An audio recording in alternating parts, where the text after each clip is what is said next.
Hi children, welcome back to my channel All in One Home Tutor. இன்னைக்கு இந்த வீடியோவில் 6ஆம் வகுப்பு தமிழ் பாடம் இயல் 2 முதலெழுத்தும் சார்பெழுத்தும் அப்படின்ற இலக்கண பகுதியை பற்றி பார்க்க போகிறோங்க. இயல் 1 தமிழ் எழுத்துக்களின் வகைகள் அப்படிங்கிற டாப்பிக்கில் வீடியோ ஆல்ரெடி நம்ம போஸ்ட் பண்ணியிருக்கோம். அதை பார்க்காதவங்க டிஸ்கிரிப்ஷனில் லிங்க் கொடுத்துருக்கேன். அந்த வீடியோவை நீங்கள் பார்த்துக்கலாம். ஓகேங்களா, வாங்க நாம் இப்போ இலக்கண பகுதிக்குள்ளே போகலாம். முதல் எழுத்தும் சார்பெழுத்தும். ஃபஸ்ட்டு எழுத்துக்கள் 2 வகை அப்படின்னு சொல்லியிருக்காங்க. என்னென்ன அப்படின்னு பார்த்தோம்னா முதல் எழுத்து சார்பெழுத்து அப்படின்னு சொல்லியிருக்காங்க. ஓகேவா, முதல் எழுத்துக்கள் அப்படிங்கிறது என்ன அப்படின்னு பார்த்தோம்னா இந்த முதல் எழுத்துக்கள் மூலமாக தான் பிற எழுத்துக்கள் தோன்றும். ஓகேங்களா, முதல் எழுத்துக்கள் அப்படிங்கிறது பிற எழுத்துக்கள் தோன்ற காரணமானவை.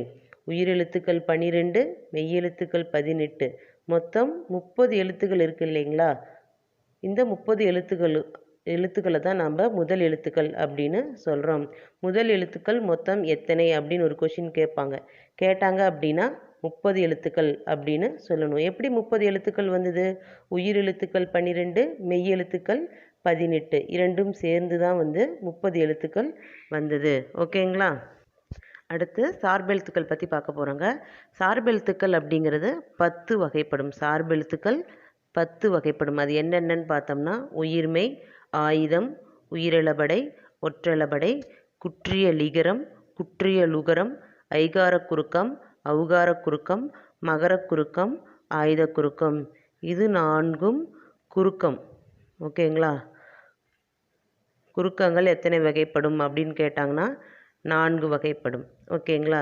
இது அளபடை.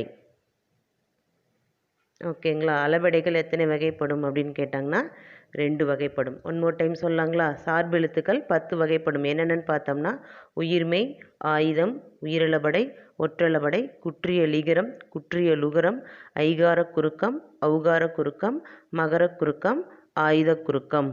ஓகேங்களா. இப்போது சார்பெழுத்தில் முதல் வகையான உயிர்மெய் பற்றி பார்க்கலாங்க. உயிர்மெய் அப்படிங்கிறது மெய்யெழுத்தும் உயிரெழுத்தும் சேர்ந்து உருவாவது தான் உயிர்மெய் எழுத்து அப்படின்னு சொல்கிறாங்க. இதனோட ஒலி வடிவம் எப்படி இருக்கும் அப்படின்னு பார்த்தீங்கன்னா மெய்யெழுத்தும் உயிரெழுத்தும் சேர்ந்து தான் இதனோட ஒலி வடிவம் இருக்கும். அதாவது இச் கூட்டல் ஆ, இதை அப்படியே சேர்த்து சொல்லுங்கள். இச் ஆ சா அப்படின்னு சொல்லி நம்ம படிக்கிறோம் இல்லைங்களா. இதுதான் ஒலி வடிவம். அடுத்து இதனோட வரி வடிவம் எப்படி இருக்கும் அப்படின்னு பார்த்தோம்னா மெய்யெழுத்து போலவே தோன்றுங்களாம் இதனோட வரி வடிவம் அப்படிங்கிறது. இதனோட லெட்டர் நம்ம எப்படி எழுதுவோம் அப்படின்னு பார்த்தோம்னா மெய்யெழுத்து எப்படி எழுதுகிறோமோ அது மாதிரியே மோஸ்ட்லி இருக்கும் அப்படின்றாங்க. இங்கே பாருங்கள், இக் அப்படிங்கிறது மெய்யெழுத்து, கா அப்படிங்கிறது உயிர்மெய் எழுத்து. ஓகேங்களா. இக்குக்கும் காவுக்கும் லெட்டர்ஸ் மோஸ்ட்லி ஒரே மாதிரி தான் இருக்குது. இது மெய்யெழுத்துங்கிறதுனால இங்கே புள்ளி வச்சுருக்கோம். இங்கே உயிர்மெய் அப்படிங்கிறதுனால நம்ம புள்ளி வைக்கல. ஓகேங்களா. கா, கி இது எல்லாமே உயிர்மெய் எழுத்துக்கள் தான். சரிங்களா. அடுத்து முதல் எழுத்தை சார்ந்து வருவதால் இது சார்பெழுத்து என்று அழைக்கப்படுகிறது. ஓகேங்களா. முதல் எழுத்துக்கள் எது எது? உயிரெழுத்து, மெய்யெழுத்து. அந்த 30 எழுத்து இருக்குது இல்லைங்களா, அந்த எழுத்துக்களை சார்ந்து வருவதால் தான் இது உயிரெழுத்து சார்பெழுத்து அப்படின்னு சொல்கிறாங்க. இங்கே பாருங்கள், ஈச் கூட்டல் ஓ சோ அப்படின்னு இருக்குது. இங்கே ஈச் அப்படிங்கிறது உயிரெழுத்து, ஓ அப்படிங்கிறது மெய்யெழுத்து, சோ அப்படிங்கிறது உயிர்மெய் எழுத்து. அதாவது உயிர்மெய் எழுத்துக்கள் உயிரெழுத்து மெய்யெழுத்து ரெண்டையும் சேர்ந்து தான் நமக்கு கிடைக்கும். சரிங்களா. அடுத்து ஆயுத எழுத்து பற்றி பார்க்க போகிறோங்க.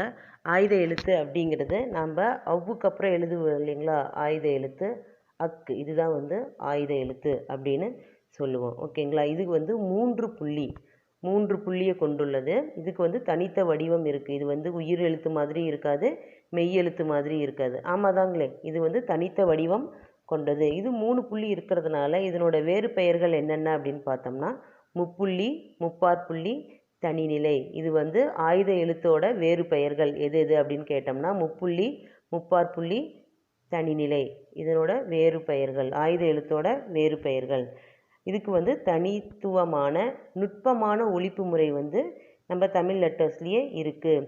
இந்த லெட்டர்ஸ் வந்து ஒரு வேர்டு ஃபார்மேஷனில் இந்த லெட்டர் எப்படி வரும் அப்படின்னு பார்த்தோம் அப்படின்னாங்கன்னா ஃபஸ்ட்டு வந்து இந்த அக்கு அப்படிங்கிற வார்த்தை எழுத்து கொண்ட வார்த்தைகள் வந்து அக்கு அப்படிங்கிற எழுத்து வந்து நடுவில் தான் வரும். ஓகேங்களா, மிடில் தான் வரும்.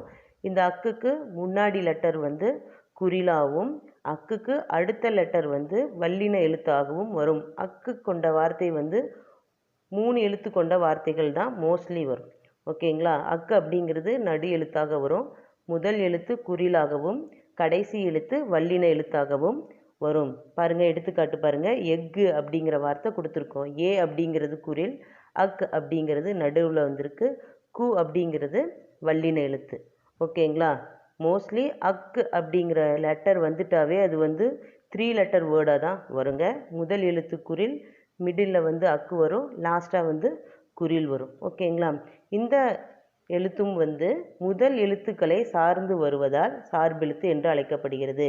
இந்த ஏ அக் கு இந்த எழுத்தில் இந்த வேர்டில் இந்த ஏவும் கூவும் இல்லாமல் இந்த அக்கு மட்டும் இருந்துச்சுன்னா ஏதாவது மீனிங் தருதுங்களா? இல்லைங்களா? அதனால தான் இது வந்து முதல் எழுத்துக்களையும் சார்ந்து வருகிறது. முதல் எழுத்துக்களை சார்ந்து வருவதால் இது வந்து சார்பெழுத்து அப்படின்னு சொல்லி அழைக்கிறாங்க. ஓகேங்களா, இது வரைக்கும் ஏதாவது டவுட் இருந்தால் நீங்கள் கமெண்ட் செக்ஷனில் போடுங்க. ஓகேங்களா, இப்போது இந்த வீடியோ உங்களுக்கு புரிஞ்சிருந்தது அப்படின்னா ஒரே ஒரு ஹோம்ஒர்க் பார்த்துக்கோங்க. வல்லினத்தில் முடியும் விலங்குகளின் பெயர் 2 கூறுக. வல்லினத்தில் ஒரு விலங்கோட 2 விலங்கோட பெயர் கேட்டிருக்கேங்க. அந்த விலங்கோட பெயர் வந்து கடைசி லெட்டர் வந்து வல்லினத்தில் முடியணும். ஓகேங்களா, இதுதான் இந்த வீடியோக்கான ஹோம்ஒர்க். இந்த வீடியோ உங்களுக்கு புரிஞ்சிருந்ததுன்னா கண்டிப்பாக இந்த ஹோம்ஒர்க் வந்து நீங்கள் கரெக்டாக எழுதுவீங்க. ஓகேங்களா? ஓகே சில்ட்ரன், இந்த வீடியோ உங்களுக்கு பிடிச்சிருந்தா லைக் பண்ணுங்கள், ஷேர் பண்ணுங்கள், மேலும் சப்ஸ்கிரைப் பண்ணுங்கள். Thank you children.